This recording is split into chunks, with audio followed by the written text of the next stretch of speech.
บายดีท่านผู้ฟังที่เคารพทุกท่านพบกับรายการวิทยุภาคภาษาลาวสถานีวิทยุ FEBC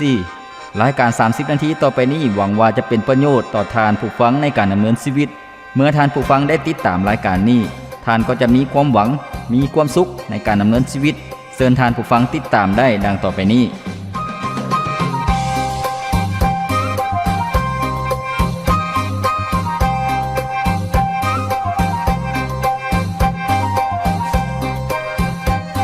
คำของพระเจ้าได้กล่าวไว้ว่า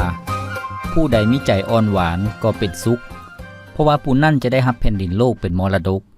ผู้ใดอึดหิวความชอบธรรมก็เป็นสุขเพราะว่าพระเจ้าจะทรงให้อิ่มบริบูรณ์พระธรรมมัทธิวบทที่5ข้อที่5ถึงข้อที่6สุขสบายดีพ่อแม่พี่น้องท่านผู้ฟังที่เคารพรักทุกท่านพบกันอีกเช่นเคยกับรายการชีวิตนี้ยังมีความหวังข้าพเจ้าพรประเสริฐผู้ดำเนินรายการยินดีต้อนรับท่านผู้ฟังเข้าสู่รายการของพวกเราซึ่งเป็นช่วงเวลา30นาทีพวกเขาจะได้รับพระพรน้ำกันได้รับความรู้ได้รับสติปัญญาจากรายการของพวกเขาท่านผู้ฟังที่เคารพรายการของพวกเขานั่นได้นำเสนอให้กับพี่น้องประชาชนลาวทุกๆท่านทุกๆมื้อผ่านทางหลายช่องทางผ่านทางวิทยุ AM ท่านผู้ฟังสามารถรับฟังได้ตั้งแต่ 6:30 นถึง 7:00 นตอนเช้าแล้วก็ 6:30 นถึง 7:00 นตอนแลงทุกๆมื้อท่านผู้ฟังนอกจากนั้นรายการของพวกเขายังออกอากาศทางโซเชียลหรือว่าทางอินเทอร์เน็ตท่านผู้ฟังสามารถรับฟังรายการของพวกเขาผ่านทางเว็บไซต์ของ FEBC ลาวผ่านทาง Facebook เพียงแต่ท่านผู้ฟังพิมพ์เข้าไปคำว่า FEBC ลาวเป็นภาษาอังกฤษแล้วก็ทาง YouTube ก็มีท่านผู้ฟังสามารถรับฟังได้ท่านฟังที่ครบในช่วงที่ผ่านมารายการของพวกเรานั้นได้นำเสนอหลายหัวข้อหลายภาคส่วนซึ่งเป็นสิ่งที่น่าสนใจและให้ความรู้สำหรับท่านผู้ฟังในปัจจุบันนี้รายการของพวกเราได้เรียนรู้มาถึงภาคส่วนการตอบคำถามที่สำคัญท่านผู้ฟังการตอบคำถามว่าการตอบปัญหาที่สำคัญซึ่งแน่นอนที่สุดพวกเราก็ย่อมมีปัญหาย่อมมีคำถามที่จะถามฉะนั้นพวกเราได้เรียนรู้มาแล้วใน2หัวข้อท่านผู้ฟังซึ่งหัวข้อที่พวกเราได้เรียนรู้ก็คือว่ามนุษย์กับความเชื่อหรือว่ามนุษย์กับศาสนามนุษย์จำเป็นต้องมีความเชื่อหรือบ่มนุษย์จำเป็นต้องมีศาสนาหรือบ่ท่านผู้ฟังแล้วก็ในหัวข้อที่2พวกเราได้เรียนรู้นำกันแล้วในมื้อที่ผ่านมาในหัวข้อที่บอกว่าแท้จริงแล้วมีพระเจ้าแท้บ่ท่านผู้ฟังมีพระเจ้าแท้หรือบ่และมื้อนี้เองพวกเราจะเรียนรู้ในหัวข้อใหม่ซึ่งเป็นหัวข้อที่มีชื่อว่าพระเจ้าทรงเป็นพระเจ้าแบบใดท่านผู้ฟังพระเจ้าทรงเป็นพระเจ้าแบบใดอันนี้ก็เป็นหัวข้อหรือว่าเป็นปัญหาสำหรับคำถามของหลายคนเพราะว่าหยังเพราะว่าในโลกนี้มีหลายพระหลายเจ้ามีหลายความเชื่อมีหลายศาสนามีทั้งเทพเจ้ามีทั้งสิ่งศักดิ์สิทธิ์ต่างๆและพระเจ้าองค์เทียงแท้พระเจ้าที่ยังทรงประสงค์อยู่พระเจ้าองค์ที่แท้จริงเป็นพระเจ้าแบบใดท่านผู้ฟังมื้อนี้พวกเราจะเรียนรู้นำกันสำหรับความเชื่อของคริสเตียนเชื่อว่าพระเจ้าพระผู้สร้างโลกนี้สร้างจักรวาลนี้เป็นเจ้าของชีวิตเป็นเจ้าของสรรพสิ่งเป็นพระเจ้าผู้ทรงครอบครองทุกสิ่งพระองค์ทรงเป็นพระเจ้าองค์เทียงแท้แต่องค์เดียวนั่นก็คือความเชื่อของคริสเตียนท่านผู้ฟังให้พวกเขามาเบิ่งพระเจ้าเป็นพระเจ้าแบบใดท่านผู้ฟังในที่นี้พวกเราจะได้เรียนรู้จากมุมมองของพระคิดธรรมคัมภีร์ซึ่งเป็นคำสอนของพระเจ้าได้เปิดเผยให้พวกเขาเห็นว่าพระเจ้าเป็นพระเจ้าแบบใดท่านผู้ฟังข้อที่1ให้พวกเรามาเรียนรู้นำกันเบิ่งจากจุดเริ่มต้นของพระเจ้าพระเจ้าเป็นพระเจ้าแบบใดพระเจ้าทรงเป็นผู้ซึ่งเฮาเป็นในที่นี้หมายถึงหยังท่านผู้ฟังในที่นี้หมายถึงพระเจ้าทรงเป็นพระเจ้าองค์เทียงแท้พระเจ้าทรงเป็นหมายถึงพระเจ้าทรงเป็นอยู่ก่อนแล้วก่อนการเวลาจะเกิดขึ้นแล้วก็พระเจ้าทรงเป็นอยู่ตลอดไปก็คือว่าพระเจ้าเป็นพระเจ้าผู้ทรงมีชีวิตอยู่ก่อนสิ่งทั้งปวงจะมีมานั่นก็คือพระเจ้าที่พวกเรากำลังกล่าวถึงเวลานี้พระเจ้าทรงเป็นพระเจ้าผู้ซึ่งเฮาเป็นในที่นี้ปรากฏอยู่ในพระคิดธรรมคัมภีร์พระธรรมอพยพบทที่3ข้อที่14ซึ่งได้กล่าวไว้ว่าพระเจ้าได้กล่าวต่อโมเสสว่าเฮาเป็นผู้เฮาเป็นเจ้าจงบอกชาวอิสราเอลดังนี้ผู้ที่เอิ้นชื่อว่าเฮาเป็นทรงค่อยมาหาพวกเจ้าในที่นี้ดังที่พวกเราได้ฮู้ไปแล้วนั่นก็คือว่าพระเจ้าองค์นี้ทรงนามชื่อว่าเฮาเป็นหมายถึงพระเจ้าผู้ทรงเป็นอยู่ก่อนเป็นพระเจ้าผู้ทรงบ่มีจุดเริ่มต้นและบ่มีจุดสิ้นสุดท่านผู้ฟังพระทั่วไปในโลกนี้มีจุดเริ่มต้นแล้วก็มีจุดสิ้นสุดแต่ว่าพระเจ้าที่คริสเตียนเชื่อวางใจเป็นพระเจ้าผู้ทรงบ่มีจุดเริ่มต้นท่านผู้ฟัง เป็นพระเจ้าผู้ทรงยิ่งใหญ่พระเจ้าบ่มีจุดเริ่มต้นแต่สิ่งทั้งปวงสรรพทุกสิ่งในโลกนี้จักรวาลธรรมชาติภูผาป่าไม้แม่น้ำลำเซน้ำทะเลมหาสมุทรสัตว์หรือว่าสิ่งต่างๆมีจุดเริ่มต้นท่านผู้ฟังพระคัมภีร์ได้บอกพวกเขาอย่างชัดเจนอยู่ในพระธรรมโรมบท11ข้อที่36ได้กล่าวไว้ว่าด้วยว่าสิ่งสารพัดเป็นมาจากพระองค์มีมาโดยพระองค์และเพื่อพระองค์ขอให้พระสง่าราศีจงเป็นของพระองค์ตลอดไปเป็นนิจเทินอาเมนแม่นแล้วท่านผู้ฟังพระธรรมคัมภีร์ได้เปิดเผยให้พวกเขาเห็นทุกสิ่งทั้งปวงสารพัดทุกสิ่งนั้นเป็นมาจากพระองค์ก็คือเป็นมาจากพระเจ้าเป็นมาโดยพระองค์ก็คือว่าพระองค์เป็นผู้สร้างขึ้นฉะนั้นท่านผู้ฟังพระเจ้าทรงเป็นพระเจ้าแบบใดก็คือว่าหากพวกเขาเบิ่งจากจุดเริ่มต้นของพระเจ้าก็คือว่าเป็นพระเจ้าผู้ทรงเป็นก่อนอยู่แล้วเป็นก่อนทุกสิ่งทั้งปวงสิ่งต่อไปพระเจ้าทรงเป็นพระเจ้าแบบใดหากพวกเขาเบิ่งธาตุแท้ของพระเจ้าเบิ่งคุณลักษณะของพระเจ้าก็คือว่าพระองค์ทรงเป็นวิญญาณท่านผู้ฟังพระเจ้าทรงเป็นวิญญาณก็คือว่าพระเจ้าทรงเป็นพระเจ้าผู้ทรงอยู่เหนือทุกสิ่งทั้งปวงพระเจ้าบ่ได้ถูกจำกัดด้วยเวลาและสถานที่ท่านผู้ฟังในที่นี้หมายถึงพระเจ้าบ่ได้เป็นพระเจ้าผู้ที่สถิตอยู่ในต้นไม้บ่ได้สถิตอยู่ในรูปเคารพหรือว่าสถิตอยู่ในวัตถุสิ่งของบ่แม่นแนวนั้นท่านผู้ฟังแต่พระเจ้าทรงเป็นพระเจ้าผู้บ่มีความจำกัดเป็นพระเจ้าผู้ทรงเป็นพระวิญญาณท่านผู้ฟังฉะนั้นพระคัมภีร์จึงบอกให้พวกเขาว่าพวกเขาจะนมัสการพระเจ้าต้องนมัสการด้วยจิตวิญญาณและความจริงก็คือจากชีวิตภายในของพวกเขานมัสการพระเจ้ายกย่องสรรเสริญพระเจ้าท่านผู้ฟังเมื่อพวกเขาเบิ่งจากธาตุแท้ของพระเจ้าพระเจ้าบ่เพียงแต่เป็นวิญญาณเท่านั้นพระเจ้ายังทรงเป็นแสงสว่างท่านผู้ฟังแสงสว่างในที่นี้หมายถึงพระเจ้าทรงเป็นพระเจ้าผู้ทรงบริสุทธิ์เป็นพระเจ้าผู้ทรงยุติธรรมพระเจ้าบ่จำเป็นต้องเฮ็ดหยังเพื่อให้ตนเองบริสุทธิ์แต่ว่าพระองค์ทรงเป็นความบริสุทธิ์ท่านผู้ฟังพระเจ้าทรงเป็นความบริสุทธิ์ธาตุแท้ของพระเจ้าทรงเป็นแนวใดท่านผู้ฟังพระเจ้าทรงเป็นความรักในที่นี้หมายถึงพระเจ้าทรงเป็นความรักก็คือว่าความสมบูรณ์ความงดงามพระองค์ทรงเป็นพระเจ้าผู้ทรงเป็นต้นกำเนิดของความรักพระองค์ทรงรักมนุษย์ปรารถนาที่จะสามัคคีธรรมกับมนุษย์อยากให้มนุษย์นั้น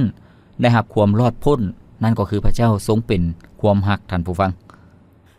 ที่เคารพมื้อนี้พวกเรากำลังเรียนรู้ในภาคส่วนที่บอกว่าตอบคำถามที่เป็นปัญหาคำถามที่เป็นปัญหาก็คือคำถามที่น่าสนใจคำถามที่คนในหลายยุคหลายสมัย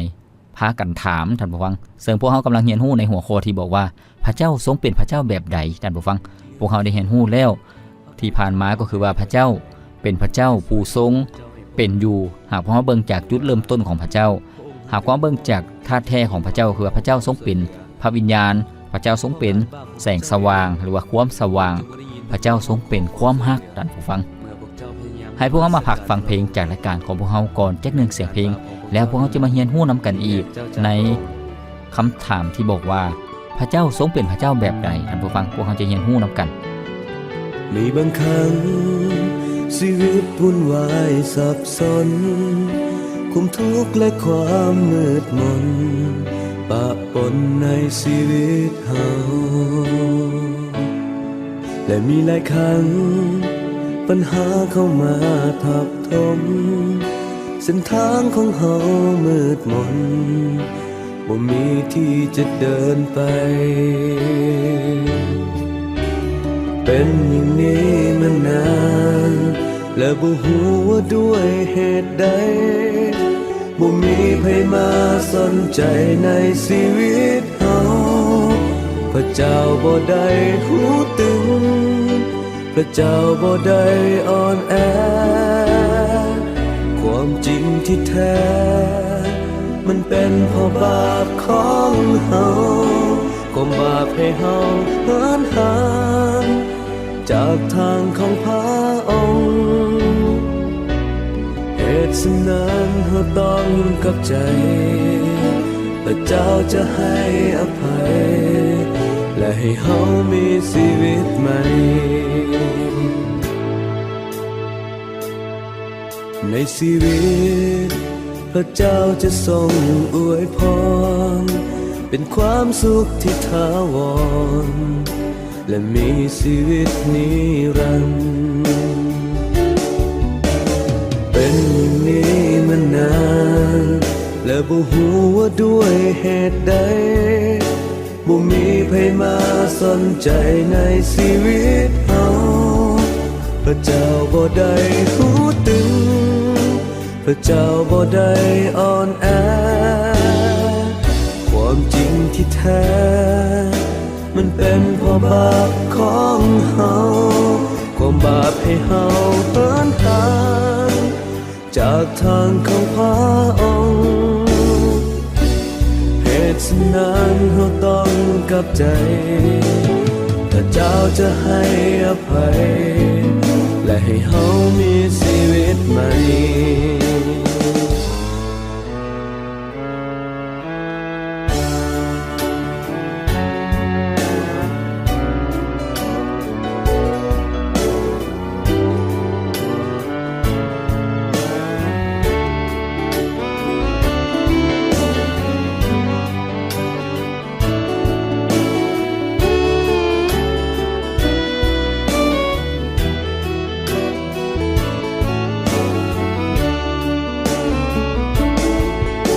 ชีวิ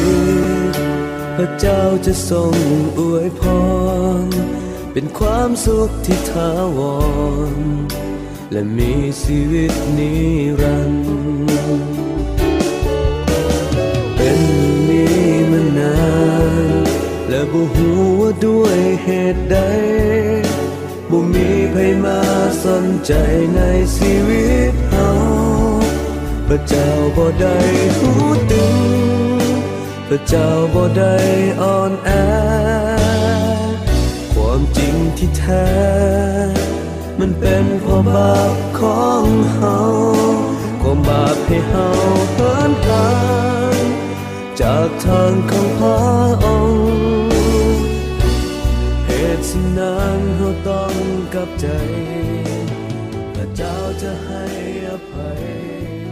และให้เฮาท่านผู้ฟังที่เคารพมื้อนี้พวกเรากำลังเรียนรู้ในภาคส่วนที่บอกว่าตอบคำถามที่ยาก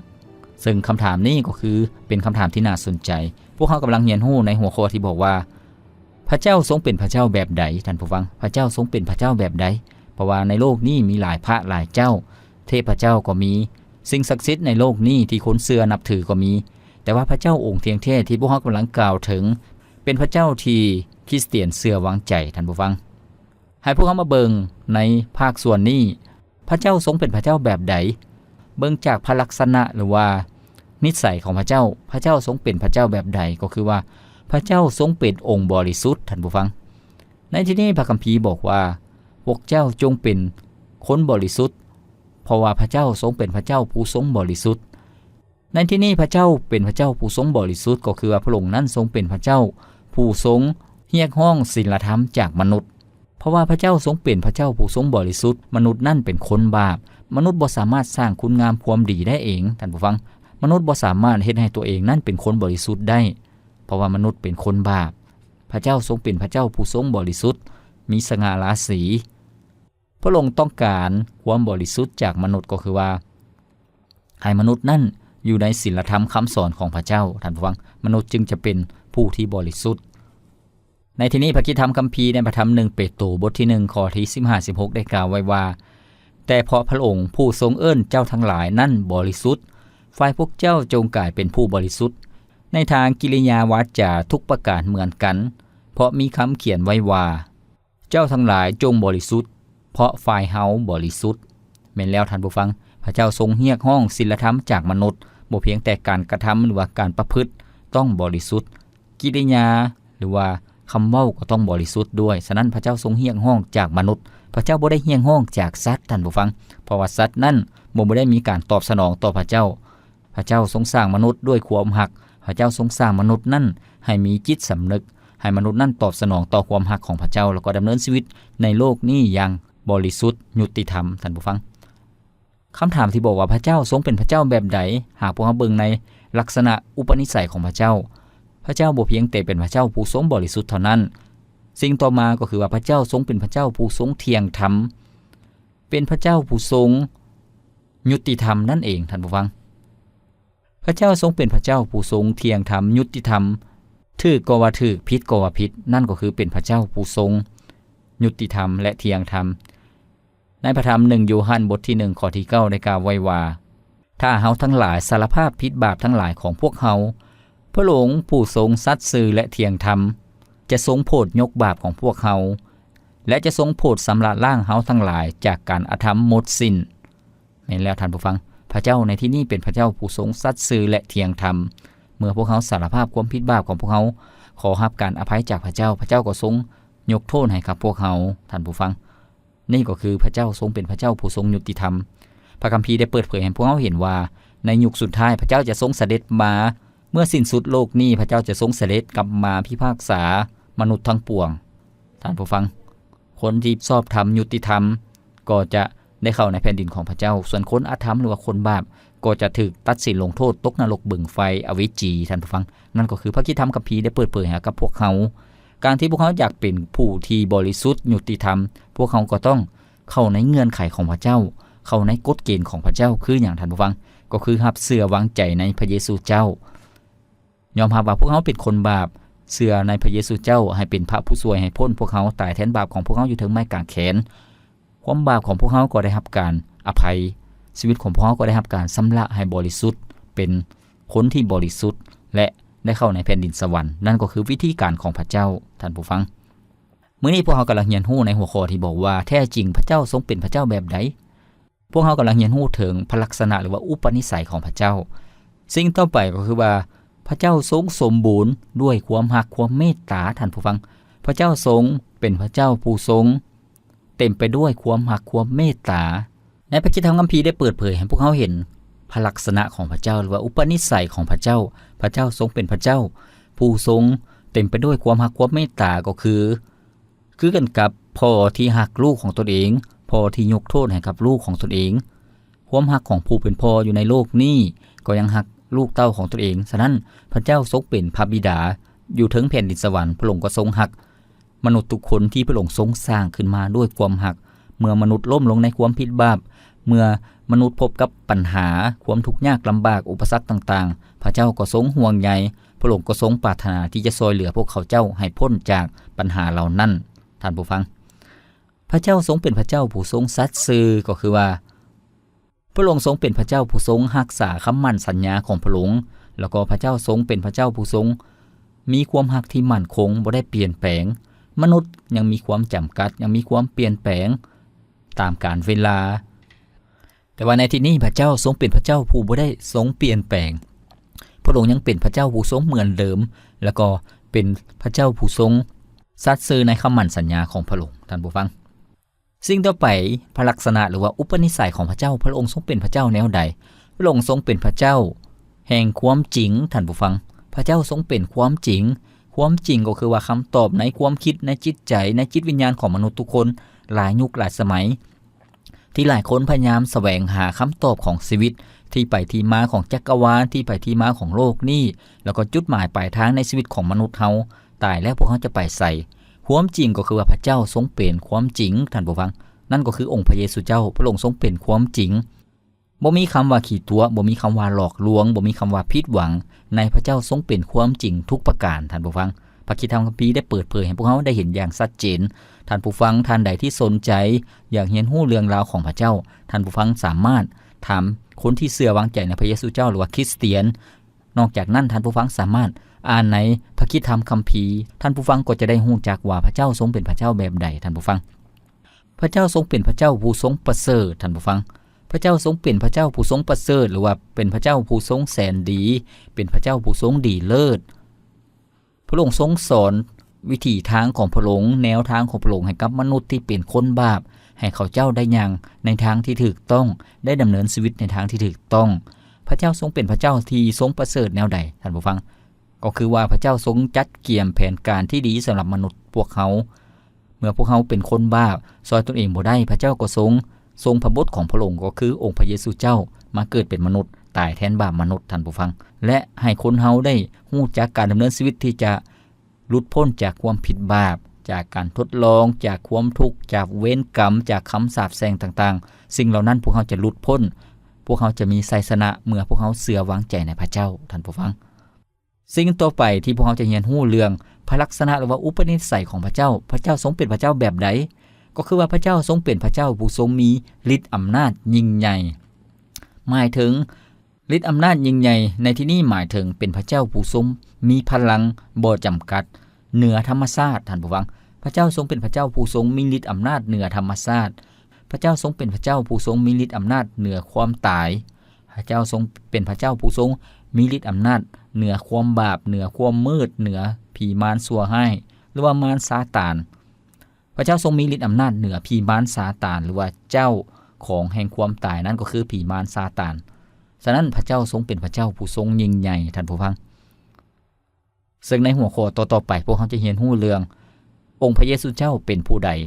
พระเยซูเจ้าทรงเป็นพระเจ้าผู้ทรงเป็นพระเจ้าองค์เที่ยงแท้เป็นพระเจ้าผู้ทรงมีฤทธิ์อำนาจเหนือธรรมชาติเหนือความตายเหนือโรคภัยไข้เจ็บเหนือผีมารร้ายท่านผู้ฟังพวกเขาจะได้เรียนรู้ว่าพระเยซูเจ้านั้นมีฤทธิ์อำนาจรักษาคนเจ็บไข้ได้ป่วยคนตาบอดก็เห็นหุงคนพิการเป็นเปี้ยเป็นรอยก็ย่างได้คนตายก็เป็นขึ้นจากตายพระเยซูเจ้าทรงมีอำนาจเหนือธรรมชาติห้ามลมพายุย่างถึงน้ำทะเลพระเยซูเจ้าทรงมีฤทธิ์อำนาจเหตุการณ์อัศจรรย์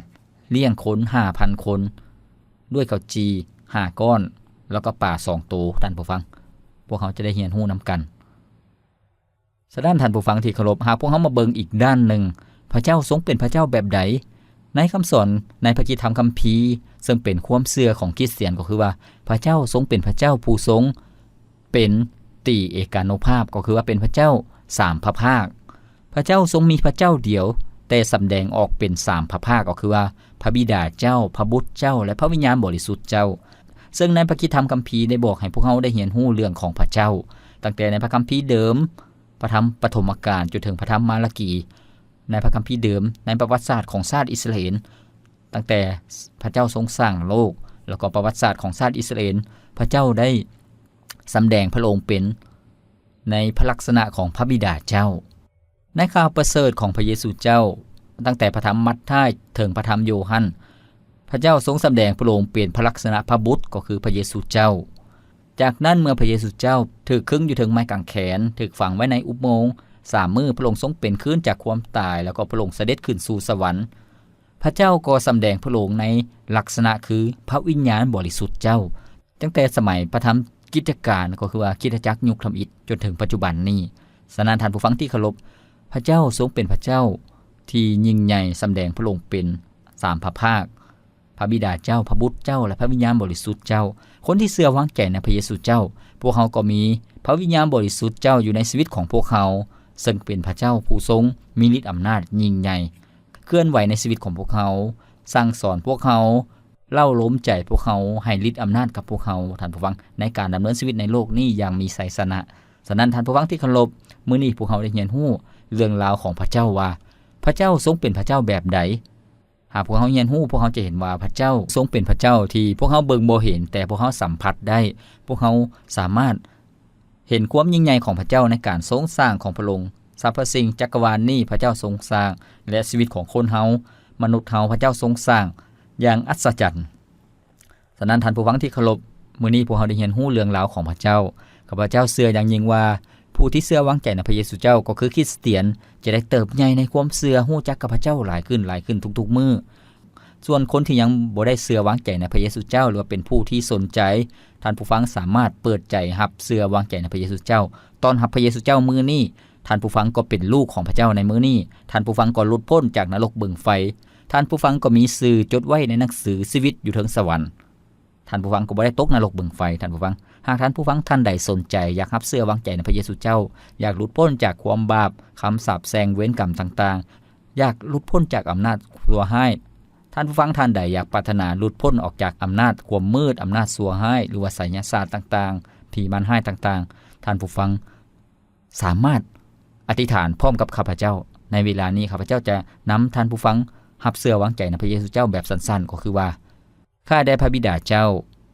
ข้าน้อยฮู้ว่าข้าน้อยเป็นคนบาปซอยตนเองบ่ได้ข้าน้อยเชื่อว่าพระเยซูเจ้าทรงเป็นพระผู้ช่วยให้พ้นมื้อนี้ ข้าน้อยขอเชิญพระเยซูเจ้าเข้ามาเป็นพระเจ้าในชีวิตของข้าน้อยให้เป็นพระผู้ช่วยของข้าน้อยให้พ้นจากความผิดบาปขอบคุณพระองค์ที่ทรงอภัยและยกความผิดบาปของข้าพระองค์เวลานี้ข้าพระองค์เป็นคนชอบธรรมข้าพระองค์บ่ได้เป็นคนบาปอีกต่อไปขอพระองค์ทรงโปรดซอยข้าพระองค์ที่จะดำเนินชีวิตตามน้ำพระทัยของพระเจ้าเรียนรู้จักกับพระองค์ทุกๆมื้ออธิษฐานโดยความเชื่อในนามชื่อพระเยซูคริสต์เจ้าอาเมนหากท่านผู้ฟังท่านใดอธิษฐานตามแบบข้าพเจ้าที่กล่าวมานั่นท่านผู้ฟังก็ได้รับความพ้นและเป็นลูกของพระเจ้าท่านผู้ฟังหลังจากนั้นท่านผู้ฟังก็สามารถไปนมัสการพระเจ้าในคริสตจักรที่ใกล้เฮือนของท่านผู้ฟังใกล้บ้านของท่านผู้ฟังเพื่อจะเติบใหญ่ขึ้นในความเชื่อและรู้จักกับพระเจ้าหลายขึ้นท่านผู้ฟังที่เคารพมื้อนี้พวกเราได้เรียนรู้ในหัวข้อที่มีชื่อว่าพระเจ้าทรงเป็นพระเจ้าแบบใด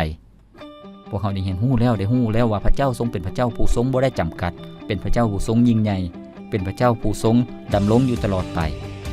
ท่านฟังที่เคารพรายการของพวกเราดำเนินมาฮอดนี้ก็สิ้นสุดเพียงเท่านี้ข้าพเจ้าพรประเสริฐผู้ดำเนินรายการขอกล่าวคำว่าขอพระเจ้าอวยพรท่านผู้ฟังทุกท่านพบกันใหม่ในครั้งต่อไปสบายดีพระเจ้าผู้ทรงดำรงตลอดกาลอำนาจพระองค์ยิ่งใหญ่เกินต้านทานความรักพระองค์มากมายเกินความเข้าใจพระทัยพระองค์เปี่ยมด้วยพระเมตตาข้าจึงห้องสรรเสริญแด่พระเจ้าจอมลาซาถวายเกียรติแด่พระองค์ผู้ทรงสมควรสรรเสริญ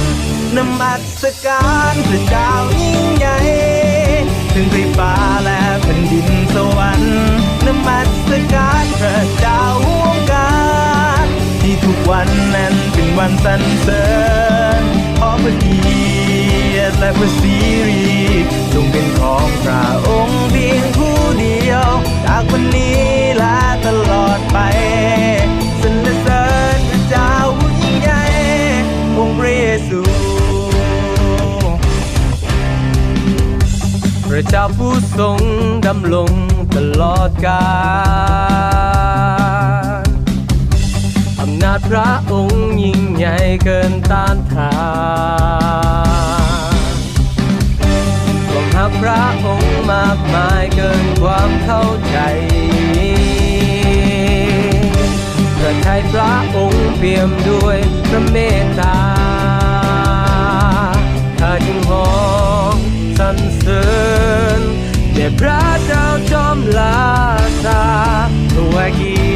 ยรติแด่พระองค์ผู้ทรงสมควรสรรเสริ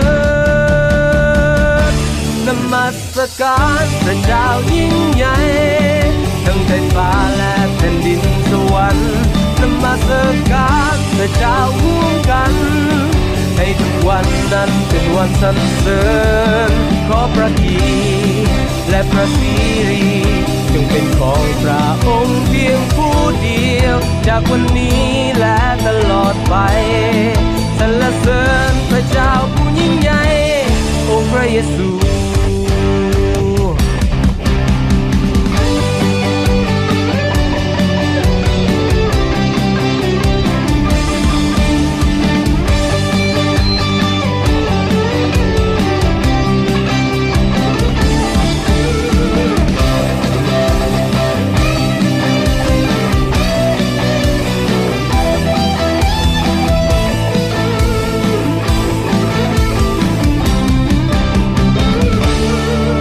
องค์ทรงอยู่เหนือทุกสิ่งพระเจ้าของเฮานั้นยิ่งใหญ่พระองค์ทรงอยู่เหนือทุกสิ่งพระเจ้าของเฮานั้นยิ่งใหญ่พระองค์ทรงอยู่เหนือทุกสิ่งพระเจ้าของเฮานั้นยิ่งใหญ่นมัสการพระเจ้ายิ่งใหญ่